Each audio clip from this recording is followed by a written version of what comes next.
أعوذ بالله من الشيطان الرجيم بسم الله الرحمن الرحيم السلام عليكم ورحمة الله وبركاته رب اشرح لي صدري ويسر لي أمري واحلل عقدة من لساني يفقه قولي ربنا زدنا علما آمين يا رب العالمين. Welcome to التعبير القرآني. Alhamdulillah, we are still on chapter number 3. This is about تقديم وتأخير.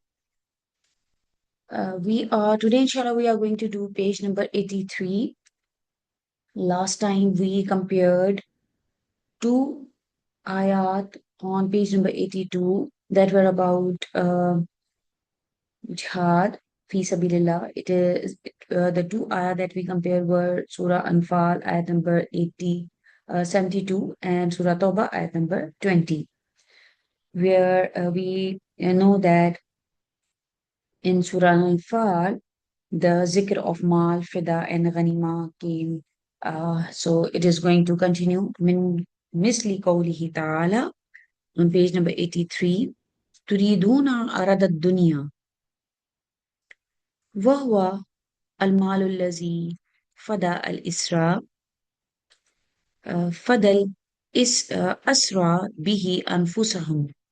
Wa qawluhu lawla كتاب من الله سبق لمسكم فيما أخذتم عذاب عظيم أي من الفدا وقوله فكلوا مما غنمتم حلالا طيبا وغير ذلك فقدم المال ها هنا لأن المال كان مطلوبا لهم حتى عاقبهم الله في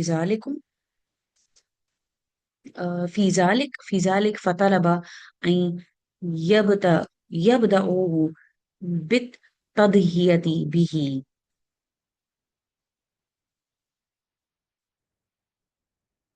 So here the translation says as Allah subhanahu wa ta'ala says, you desire the worldly gain. Turiduna arada dunya. Wahwa al-malu lazi, meaning the wealth by which the captives ransom themselves. So it is talking about the fidya that they used to give. He says that again that Allah subhanahu wa ta'ala mentions that lawla kitabun minallahi, had it not been for a sabaka lamassakum fima akhastum azabun azim. So had it not been for a decree from Allah that had already passed, sabaka lamassakum, a severe punishment would have touched you for what you took. Fima akhastum azabun azim. That is for the ransom. Minal fida. And also he's saying, فَكُلُوا مِمَّا غَنِمْتُمْ حَلَالًا طَيِّبًا. So consume what you have taken as a spoils, lawful and good. So he says that وغير ذلك فقدم المال ها هنا لأن المال كان مطلوبا لهم حتى عاتبه الله في ذلك فطلب أن يبدأوه بالتضحية به.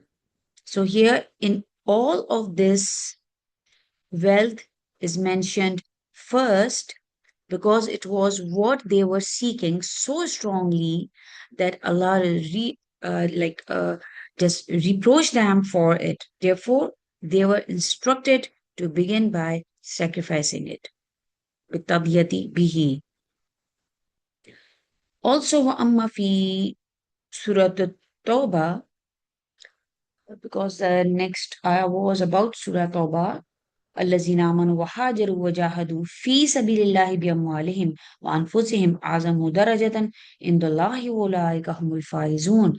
وأما في سورة التوبة فقد تقدم ذكر الجهاد في سبيل الله بمثل قوله تعالى قاتلوهم يعذبهم الله بأيديكم ويخزيهم وينصركم عليهم ويشفي صدور قوم مؤمنين. وقوله أم حسبتم أن تتركوا ولما يعلم الله الذين جاهدوا منكم ولم يتخذوا من دون الله ولا رسوله ولا المؤمنين وليجة والله خبير بما تعملون. وقوله أجعلتم سقاية الحاج وإمارة المسجد الحرام كمن آمن بالله واليوم الآخر وجاهد في سبيل الله لا يستعون عند الله. These are all ayat from Surah Tawbah. Before ayat number 20, it was 14, it is 16 and 19. So here all these ayat. Here فقدم ذكر في سبيل الله على الأموال والأنفس وهو المناسب ها هنا للجهاد كما قدم الأموال والأنفس هناك لأنه المناسب للمال. So he's saying that for Amma fi Surah At-Tawbah, the mention of Zikrul Jihad fi Sabilillah, the mention of striving in the path of Allah subhanahu wa ta'ala comes first as in his saying fi Sabilillah. So here we saw in ayat number 14, قاتلهم يعذبهم الله, fight them, Allah will punish them by your hand. And do you think you will be left while Allah has not yet made evident those among you who strive? And have you made the providing of water to pilgrims? So here and the maintenance of the sacred mosque, the masjid, equal to one who believes in Allah and the last day and strives in the path of Allah, they are not equal before Allah. They are not equal before Allah. So here, إمارة المسجد الحرام كمن آمن بالله واليوم الآخر وجاهد في سبيل الله لا يستوون عند الله. So here in the path of Allah is mentioned here before wealth and the lives. So he's saying therefore قدم ذكر في سبيل الله على الأموال والأنفس وهو المناسب ها هنا للجهاد كما قدم الأموال والأنفس هناك لأنه المناسب للمال. المناسب للمال. So he's saying that, so here in the fi sabilillah is mentioned before the amwal and the anfus, the wealth and the lives, and وهو مناسب because it is appropriate in the context of ha huna lil jihad, in the context of striving for jihad, in the way of jihad. So just as kama the wealth and the lives were mentioned first because that context was focused on just munasib lil amwal, because focused on the wealth. ومنه قوله تعالى. Now let's see the next example. وترى الفلك مواخر فيه وقوله وترى الفلك فيه مواخر. Now let's see some other comparison. Surah Nahl ayat number 14, Surah Fatir ayat number 12. وترى الفلك مواخر فيه وترى الفلك فيه مواخر. So قدم مواخر على الجار والمجرور في النحل. So here we see مواخر coming before here in Surah Nahl coming before فيه, this jar wa majroor, فيه the jar wa majroor. So he's saying وقدم فيه على مواخر في فاتر وذلك أنه تقدم الكلام في النحل على وسائط النقل وذكر الأنعام وأنها تحمل الأثقال وذكر الخيل والبغال والحمير لنركبها وزينة ثم ذكر الفلك وهي واسطة نقل أيضا فقال وهو الذي سخر البحر لتأكلوا منه لحما طريا وتستخرجوا منه حلية تلبسونها وترى الفلك مواخر فيه ولتبتغوا من فضله ولعلكم تشكرون. He says that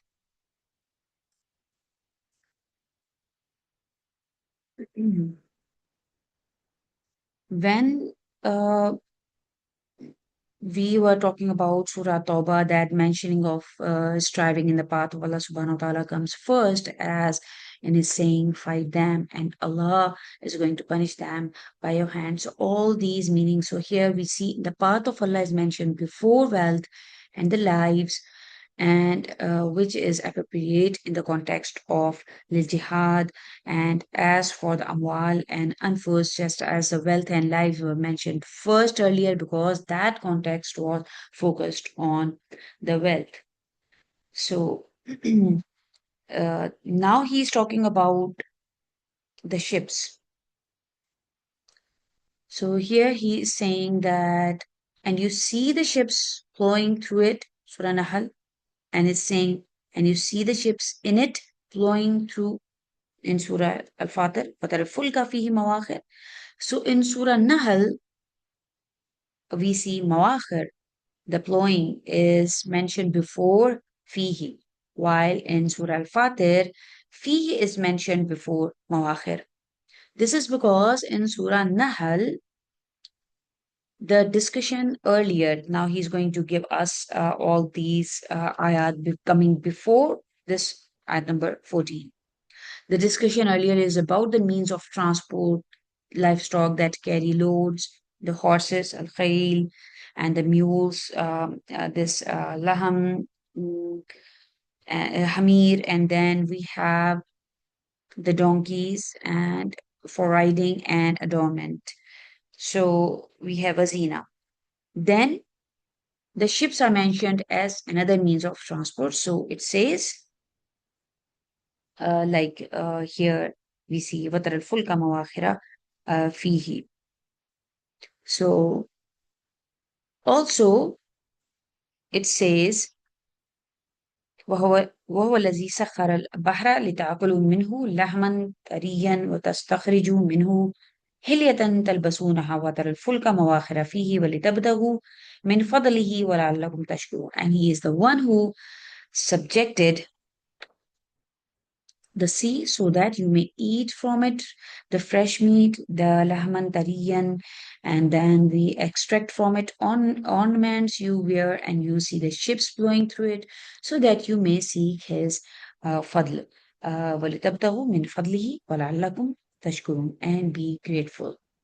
So this is about Surah Nahl, in which we have the mentions of course, we are going to see the ayat before it, in the next page, in page number 84, inshallah. So let's end this page here. And we saw that how Quran carefully changes the order of the words based on what is being emphasized. And in some places, wealth is mentioned first because people were focused on it. So they were just corrected and guided to sacrifice it. In other places, jihad, like striving in the path of Allah subhanahu wa ta'ala, is mentioned first because the context is about jihad and the commitment.